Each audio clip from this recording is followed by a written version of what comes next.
এরপর কেউ বলবে না মুশফিক কেন সুইপ শট খেলছে, কেউ আর তখন হয়তো বিরক্ত হবে না তার উপরে। সেদিন অনেকে কান্না ভেজা গলায় বলবে আমাদের একটা অযথা সুইপ শট খেলা ম্যাচ উইনার ছিল, যিনি অসংখ্য ম্যাচ জয়ের নায়ক হিসেবে ছিলেন। এরপর থেকে তামিমকে কেউ খেপাবে না ডট বাবা বলে, সেদিন চিৎকার করে আর কেউ বলতে পারবে না তামিম একটু চালিয়ে খেলো।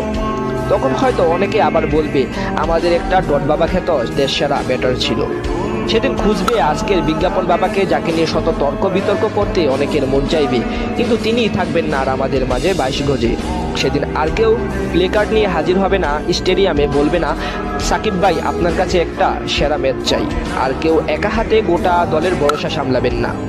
2023 বিশ্বকাপের পর আর কেউ আমাদেরকে পেইন দিবে না।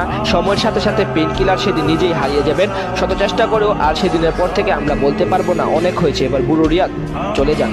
কারণ বলার আগেই সেদিন আমাদের ছেড়ে এই লাল সবুজ জার্সিটা ছেড়ে চিরতরে চলে যাবেন অবসরে।